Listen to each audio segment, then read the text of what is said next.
সবথেকে সস্তা সুন্দর আর ভালো মাছ পাবে, ফ্রেশ মাছ ওখানে পাবে।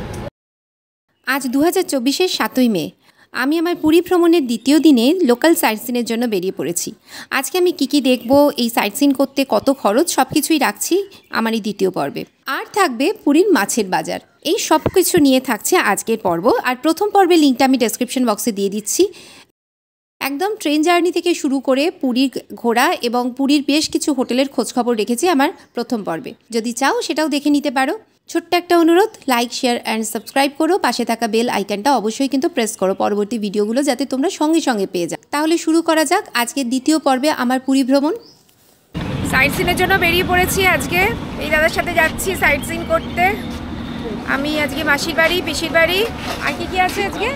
মাসির বাড়ি, পিসির বাড়ি নিয়ে যাব, তারপরে বুদ্ধ মন্দির আছে নিয়ে যাব, কুলোরানন্দ বিজয় কৃষ্ণ গোস্বামী আছে, ওই দুটো নিয়ে যাব। আর নাম্বারটা হলো 6370666735। যে কোনো জায়গায় আসবে আমাকে এই নাম্বারে কন্ট্যাক্ট করলে পেয়ে যাবে। পুরীর সাইট সিন আমি করেই দিব। আচ্ছা, আর একটা সাইট সিনের আর এক দিক আছে, আর আছে বৃন্দাবন আছে, ওঙ্কারেশ্বর 108 শিবের মন্দির আছে, বিপত্তানি চণ্ডীবাড়ি আছে, মোহনা আছে, রামকৃষ্ণ গুরুদেবের আশ্রম তোতাপুরি ওই আশ্রম দেবী আছে, তোতা গোপীনাথ আছে, ওগুলো সব আমরা করিয়ে নিই। এখন সাইট সিনে কত নিচ্ছ? দু সাইড ঘুরলে 1000 টাকা পড়ে যাবে, এক সাইড 500 টাকা হিসাবে পড়ে। আচ্ছা, আর তোমাদের এই সময়টা এলে ঘোরা যাবে তো? মে মাসে আজকে তো ওয়েদার ভালোই দেখছি। ওয়েদার ভালো থাকলে ভালো করে ঘোরাঘুরি করতে পারবে। তোমরা শুধু সাইট সিনটা তোমরা করে দাও, তাই তো? হ্যাঁ, পুরীর ভিতরে সাইট সিন যেগুলো সব আমরা করি। আর যারা ধরো একটু গোল্ডেন বিচ যেতে চায় সেক্ষেত্রে তোমরা কত নিচ্ছ? গোল্ডেন বিচ নিয়ে গেলে আপনি যেখানে হোটেলে থাকবে হোটেলের জায়গা থেকে দেখে ডিসটেন্স থেকে রেট বলা যাবে। আপনি যদি পুরী এখানে থাকবেন, এখান থেকে মেনলি সবাই যায়, গেলে 100 টাকা কি 80 টাকায় নিয়ে চলে যাবে।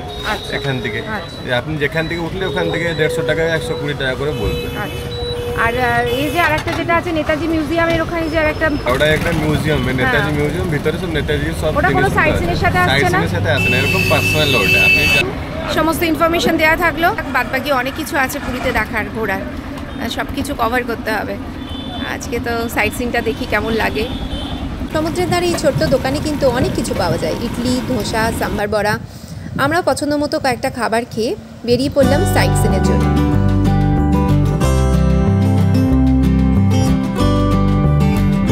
আচ্ছা, পুরী সাইট সিনে ফার্স্ট আমরা দেখছি বৌদ্ধ মন্দির। আর এখানে কি সুন্দর পাথর খোদাই করে কাজগুলো হচ্ছে, আবার এখান থেকে বিক্রিও হয়। মিউজিয়ামটা এখনও খোলেনি, মিউজিয়ামটা বললো 10টায় খুলবে, কিন্তু অসাধারণ সুন্দর, কি সুন্দর বসে বসে কাজগুলো। মানে আমরা যেগুলো কিনি অনেক সময় পাথরের মূর্তি এসব কিনি, তো সেইগুলো এখানেই তৈরি হচ্ছে, একদম একটা পাথরে তৈরি, সিঙ্গেল পাথরে তৈরি হচ্ছে সমস্ত যা কাজ, সব একটা পাথরে, সব একটা পাথরের কাজ। মানে এত সুন্দর মূর্তিগুলো এরা, মানে প্রকৃত শিল্পী যারা, তাদের তো আমরা দেখতে পাই না, সেই শিল্পীরা এখানে বসে বসে কাজ করছে। যে পাথরের মূর্তিগুলো আমরা কিনে নিয়ে যাই, সেই কাজগুলো আমরা চাক্ষুষ দেখতে পারবো যে কারা করছে। এই বৌদ্ধ মন্দিরে আসবে, এলে দেখতে পাবে।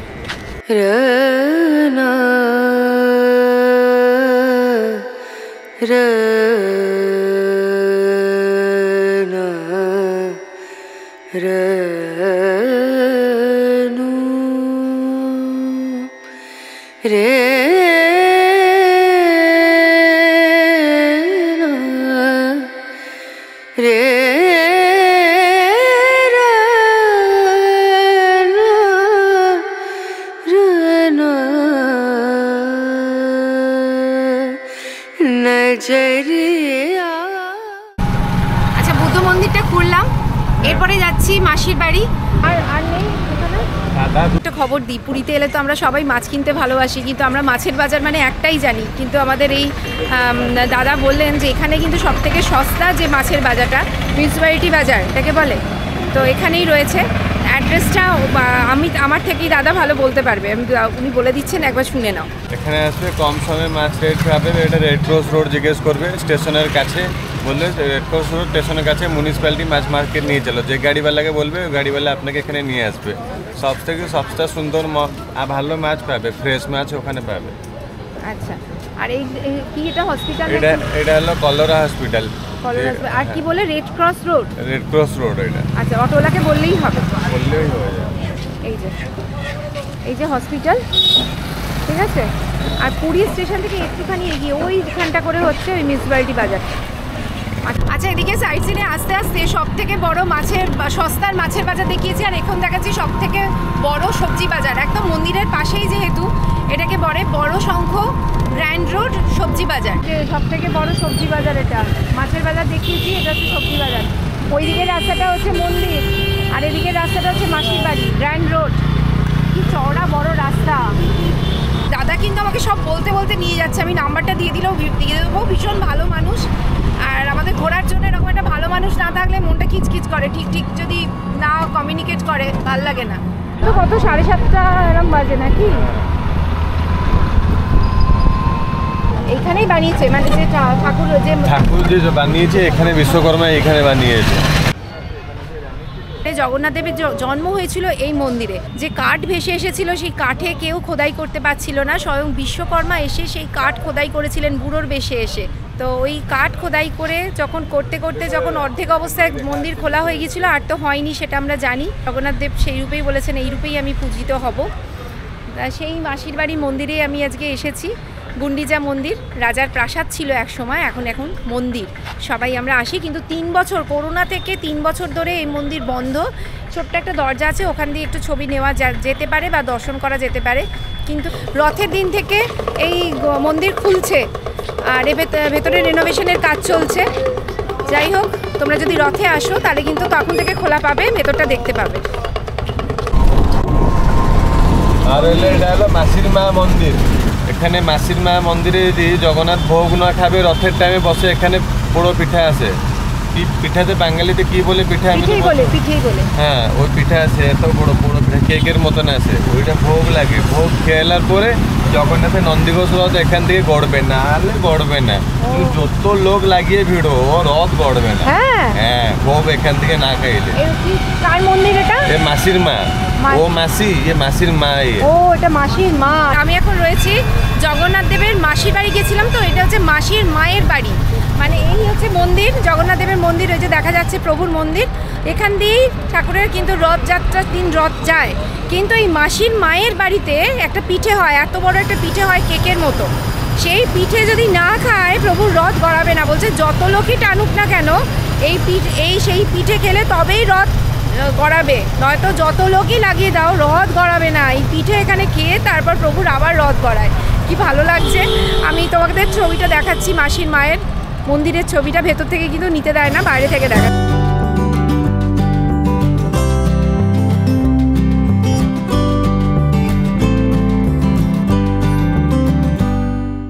এখানে কার্তিক মাসের এটা হলো পঞ্চতীর্থ। এখানে পঞ্চতীর্থ হয়। পঞ্চতীর্থ কার্তিক মাসে যে পঞ্চতীর্থ করে স্নান করে ওর পাপ ধুল যায়। বুড়ো মানুষের যে এরা পাপ করে, যে যারা অসুবিধা ভুগছে সবসময়, ওরা এই তীর্থে স্নান করলে ওর পাপ সব নষ্ট হয়ে যায়। কিছু পাপ থাকে না, পুণ্য আত্মা হয়ে যায়, ওর কিছু অসুবিধা হয় না। কার্তিক মাসে পঞ্চতীর্থ হয়। এ হলো নরেন্দ্র, ইন্দ্রদুম্ন, আর সমুদ্র, আর হলো শ্বেতগঙ্গা, আর হচ্ছে লোকনাথ মন্দির আছে, পার্বতী সাগর। এই 5টা জায়গায় স্নান করবে, সব পাপ ধুলে যাবে, কোনো অসুবিধা হবে না।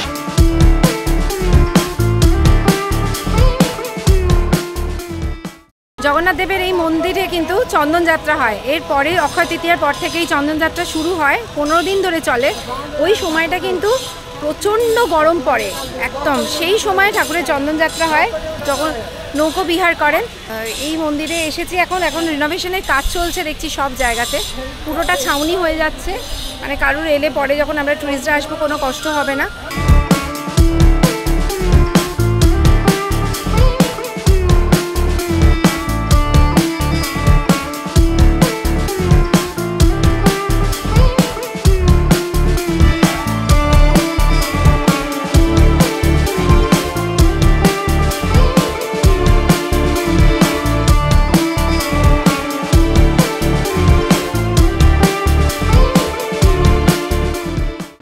এরপরে আমরা চলে এলাম শ্রী শ্রী কুলদানন্দ ব্রহ্মচারী মহারাজের সমাধি আশ্রমে।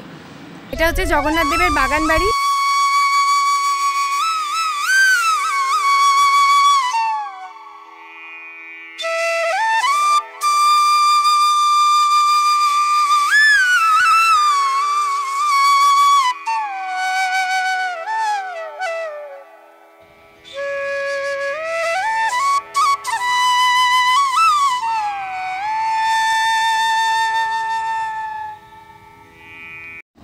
আর এর উল্টো দিকেই রয়েছে শ্রী শ্রী জটিয়া বাবার সমাধি আশ্রম। এর ভেতরে ছবি তোলা নিষেধ, তাই ছবি তুলতে পারলাম না। আমি এখন এসেছি পুরী বাজার। পুরী বাজারে তো অনেকেই আমরা এসে নিজেরা রান্নাবান্না করে খেতে পছন্দ করি। এখন যদিও বাজে 10:30টার মতো, কিন্তু আর একটু সকালবেলা 6টা থেকেই বাজারটা বসে যায়, আরও তাড়াতাড়ি এলে আর একটু ভালো হতো। সাইট সিইং করতে গিয়েছিলাম, সাইট সিইং করে পুরী বাজারটা ঘুরতে এসেছি। তা আজকে ইচ্ছা আছে যে এখান থেকে মাছ কিনে, সামনেই একটা দোকান আছে, ওরা রান্না করে দেয়, বললো পার কেজি নেয় 180 টাকা করে। আমি 150 বলছিলাম, 160 টাকায় রাজি হয়েছে। দেখা যাক, একটু মাছ কিনে ওদেরকে দিয়ে দেবো, আর প্লাস ওদের ওখান থেকেই ভাত ডাল সবজি যা আছে, ছোটো একটা দোকান, রেস্টুরেন্ট, তো ওখানে আজকে খাবো। ওই শুটটা ধর 400, এগুলো কত করে? এগুলো 300 টাকা। আর এগুলো 500। এগুলো তো ভেটকি, এটা অরিজিনাল ভেটকি। এটাও তো অরিজিনাল ভেটকি। এটা ভোলা ভেটকি, এটা 250 টাকা। আর এটা কি? এটা ওই বড়। এগুলো কত বললে? 300। এটা 250। আর এটা এটা ছোট নেই, এত বড় তো আমার লাগবে না। এগুলো কতটা হবে ওজন? 2.5 কিলো 3 কিলো। এখানে বড় সাইজ যে ভেটকিগুলো 2.5-3 কিলো ওজন, সেগুলো বলছে 500 টাকা করে কেজি। আর চিংড়ি দেখলাম, বড় চিংড়ি, এই যে নীল চিংড়ি যেগুলো, সেগুলো বললো 400 টাকা, 450, 300, এরকম সাইজ অনুযায়ী রয়েছে। আর তার সাথে এমনি যেগুলো ভোলা ভেটকি যেগুলো আমরা বলি বড় সাইজে, সেগুলো ওই বড় যে ভোলা, সেগুলো রয়েছে 300, আর একটু ছোটো সাইজটা রয়েছে 250 টাকা করে কেজি। এই মাছ রয়েছে। এবার মাছটা কিনি। এই যে মাছটা নিলাম, 250 টাকা পড়লো। এটা ভালো হবে তো? মাছ কিনলাম, এই যে। এবার যাচ্ছি, এই যে সামনেই একটা ছোট্ট দোকান আছে, ওরা রান্না করে দেয়। এর আগেও আমরা অনেক সময় এসেছি, মাছ কিনে রান্না করিয়েছি ওই দোকানটা থেকে। হ্যাঁ না, বলছি যে 850 আছে। মাছটা রান্না করতে দিলাম, আর দুপুরবেলার খাওয়া দাওয়া সেরে চলে এলাম বিকেলে সমুদ্রের ধারে। সন্ধেবেলাটা আমি কাটালাম সমুদ্রের সাথে একান্তে।